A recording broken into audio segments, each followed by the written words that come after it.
Of ট্র্যাকে সবাইকে স্বাগতম। একেবারে শেষের দ্বার প্রান্তে চলে এসেছে ইউএফএ ইউরো 2024 এবং কোপা আমেরিকা 2024। আজ রাতে ইউএফএ ইউরোর ফাইনালে মুখোমুখি হতে যাচ্ছে ফুটবল পরাশক্তির দুই দল, ইংল্যান্ড এবং স্পেন। যদিও স্পেন থেকে পরিসংখ্যানে যোজন বিয়োজন এগিয়ে ইংল্যান্ড, তবে সেই সব পরিসংখ্যানের ধার ধারে নাই Spanish coach Luis de la Fuente. এবার চাইবে 2023-এর নেশনস লিগ শেষে এবার ইউএফএ ইউরো 2024 জিততে এবং ইংল্যান্ডের বিপক্ষে তাদের 11তম জয়টা তুলে নিতে। কারণ এখন পর্যন্ত দুই দলের 27 দেখায় ইংল্যান্ড জিতেছে 14টি ম্যাচ এবং স্পেন জিতেছে 10টি ম্যাচ এবং 3টি ম্যাচ ড্র হয়েছে। আপনি জেনে অবাক হবেন, এখন পর্যন্ত ওয়ার্ল্ড কাপের গ্রুপ স্টেজে দুই দল একে অপরের মুখোমুখি হয়নি কখনোই। এবার আমি যদি স্পেনের একটা বড় জয়ের কথা উল্লেখ করি ইংল্যান্ডের বিপক্ষে, সেটা হচ্ছে 1929 সালে কোন একটা আন্তর্জাতিক প্রীতি ম্যাচে, ইন্টারন্যাশনাল ফ্রেন্ডলি ম্যাচে ইংল্যান্ডকে 4-3 গোলের ব্যবধানে হারিয়েছে স্পেন এবং এখন পর্যন্ত 27 ম্যাচে ওইটাই ছিল স্পেনের সবচেয়ে বড় জয় ইংল্যান্ডের বিপক্ষে। এবার আমি যদি ইংল্যান্ডের সবচেয়ে বড় জয় হিসেব করি তাহলে ইংল্যান্ডের সবচেয়ে বড় জয় 7-1 গোলে, অর্থাৎ ইংল্যান্ড 7-1 গোলে স্পেনকে হারিয়েছিল, সেটাও 1931 সালে। অর্থাৎ স্পেন যেই বছর ইংল্যান্ডকে 4-3 গোলে হারিয়েছে ঠিক তার 2 বছর পর কিন্তু প্রতিশোধটা নিয়ে নিয়েছে এবং তাও সেটা 7-1 গোলে।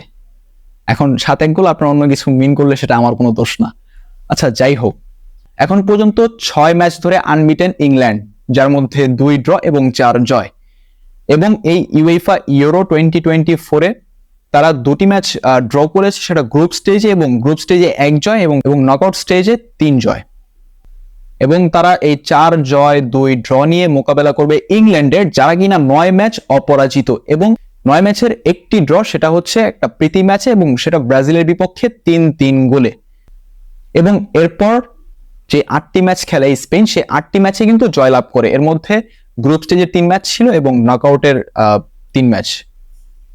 সো এই ইউএফএ ইউরোতে এখন পর্যন্ত 6 ম্যাচ জিতেছে, 6 ম্যাচে কোনো হার নেই, কোনো ড্র নেই স্প্যানিশদের, এবং এর আগে ছিল উইনিং স্ট্রিক 3 ম্যাচ।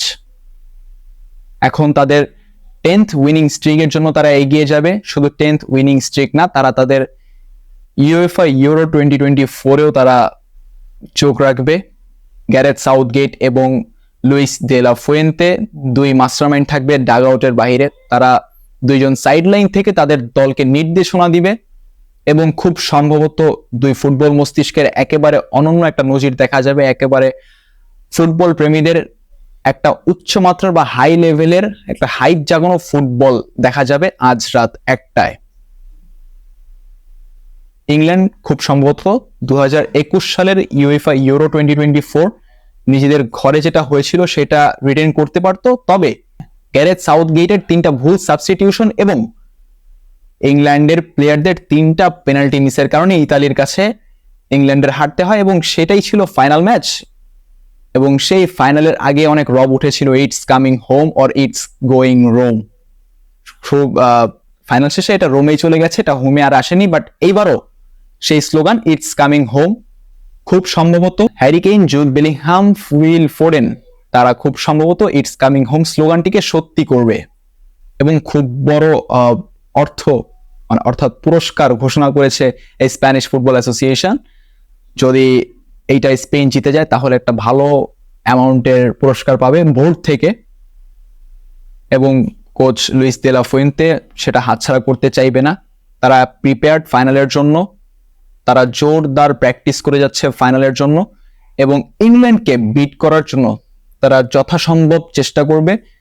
কারণ তাদের অ্যাটাকিং লাইনে আছে 17 বছর বয়সী তরুণ তুর্কি লামিনে ইয়ামাল, লেফট উইং আছে নিকো উইলিয়ামস জুনিয়র, এবং রেড কার্ডের সাসপেনশন কাটিয়ে ফাইনাল ম্যাচে ফিরবেন ড্যানি কারভাহাল, সেই সাথে লেফট ব্যাক কুকুরেলা, সেই সাথে মিডফিল্ড রাজত্ব করবেন রদ্রি।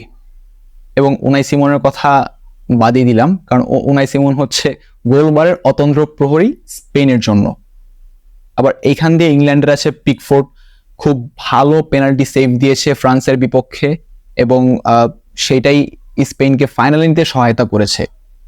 চোখ রাখুন স্পেনের এবং ইংল্যান্ড ম্যাচে এবং সকালবেলায় আর্জেন্টিনা এবং কলম্বিয়া ম্যাচে। ধন্যবাদ সবাইকে।